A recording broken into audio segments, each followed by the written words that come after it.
Good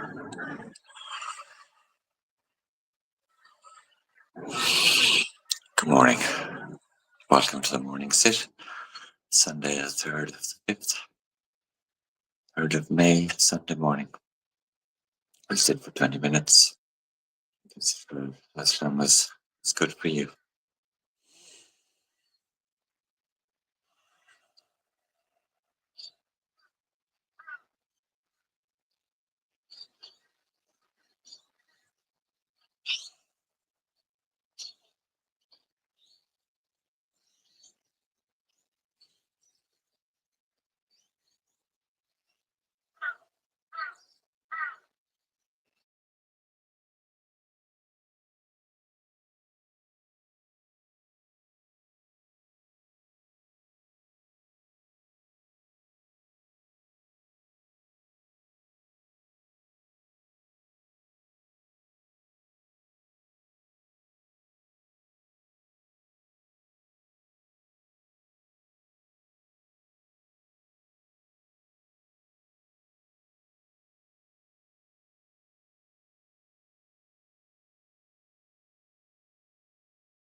Good morning.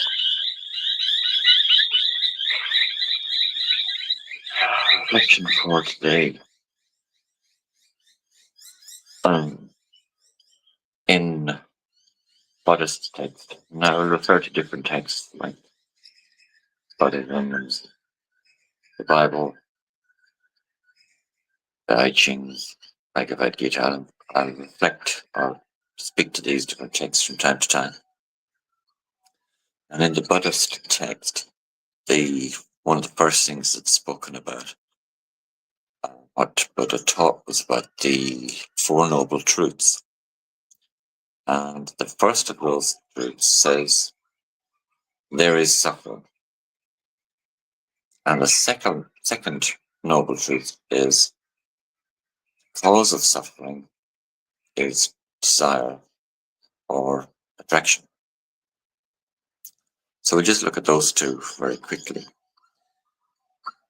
When Buddha was referring to suffering in that context, he wasn't talking about pain. Pain is different. Pain is a physical experience. Suffering was more about pointing to, I believe, the internal suffering that we create through our mind. And so then we think about that and say, well, what's suffering created by our mind? It's that stir of emotion within ourselves when reality isn't matching our desired preference. So then when you look at the second noble truth, that suffering is caused by desire or attachment, then we say, okay, break that down. What does that mean? What's wrong with desire? There's nothing wrong with desire. Where it comes into play and the cause of suffering is if we have a strong desire for our reality to be in a certain way, or an attachment to staying in a particular way. So the attachment is wanting to hold on to the way something is, and desire is preference for it to be some other way, or for our life to be some other way. Desire might be, oh, I had a bigger house, a faster car, a better partner, a happier life, more money in my bank account, a better job. They're all kind of desires. Attachment then might be, oh, I'm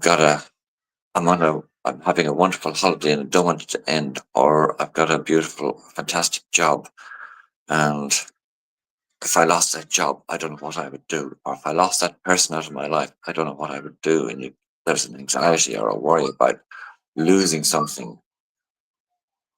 And the desire is for wanting it to be some way. So it's both of those are based around our biases, our preference for how we would like reality to be. Reality is just that. It's just a fact. You might get up in the morning and let's say I'm going for a jet ski or something like that, and I want it to be a nice day because I want it to be a nice experience, and I've booked it and I've been looking forward to it, and it's been whatever. Or I've booked a holiday and I'm going to go somewhere. I'm going to go skiing, and I want there to be lots of snow, or I want to go away to a beautiful sunny climate where I'm going to lie on the beach and have lots of swims. And you go there, and you're worried that it's not going to be the way you want it. You get there and it's a blizzard and you can't ski, although there's a wind or a heavy weather and you can't go on your jet ski, or you can't lie out on the beach. And then our mind starts going about giving out about, why did this happen to me? This always happens to me. This is not fair. It's not supposed to be like this. I've planned this for so long and now look at it and they are small things. There are much bigger things. Let's say we've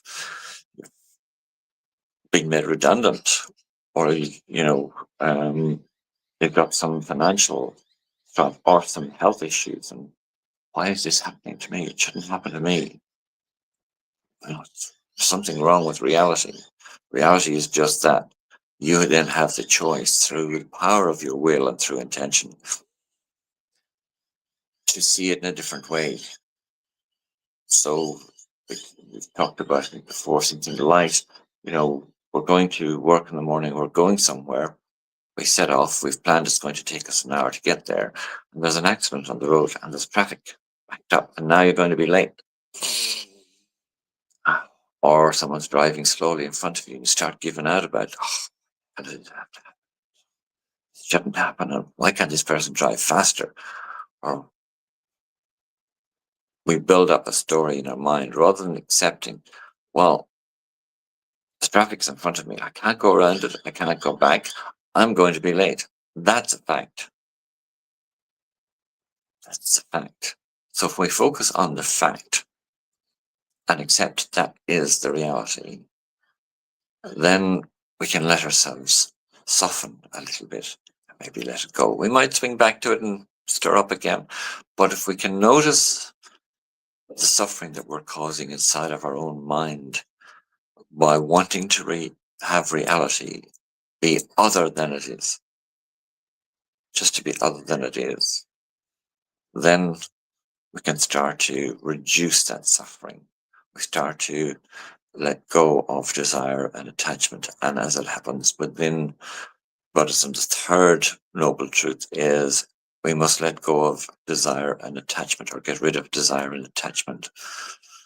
And of course, you have to be careful in there because there's a subtle catch, because we can set up a desire to let go of desire and attachment. So, but that's for another day.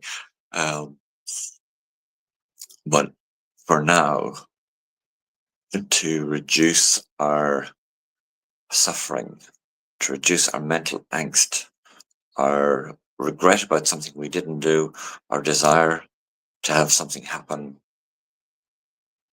our attachment to life being in a particular way, our desire for life to be a certain way. If we can just notice those things that are showing up inside of ourselves, and they're natural, they're set up from way back. We are conditioned, is a classic example of that conditioning. As children, I know it happened in our house. I've witnessed it happening when a child bumps off a table or bumps off a chair or something, and you might go and say, "Oh, did the chair hurt you? Oh, bad chair, bold chair. That wasn't very nice." We externalize rather than saying, "Well, if as a child, saying to them, look, if you bump into something, it's going to hurt. You're going to have some pain. The pain will pass, but it's going to hurt for a little while. That's the reality." But we distract them from the pain. We distract ourselves from the emotion. If we're sad and upset about something, say, "Don't cry." Why not? What's wrong with crying? When someone laughs and here's a joke, we don't say, "Oh, don't laugh." But somehow crying is wrong. So we say, "Don't cry." So we squash the emotion that we're feeling sad about something or upset about something. Don't be angry. Why not be angry? We can express anger in a healthy way and notice that we're angry and say, "I'm really upset about that. That really made me angry. I feel like I want to scream." I'll go over there in a quiet corner and have a scream. There are healthy ways to express our anger, and there are healthy ways to express our sadness, which is we have tears. Let the water flow. Nothing wrong with having a cry. And this is especially important for men to hear, because men were told, you have to be strong, be brave, don't cry. Because we don't want to experience or see other people being upset or crying. Nothing wrong with it. It's just a natural emotion. Anyway, that's my reflection. I've rambled on a little bit longer than usual this morning, but thank you for sitting with me, and have a beautiful day.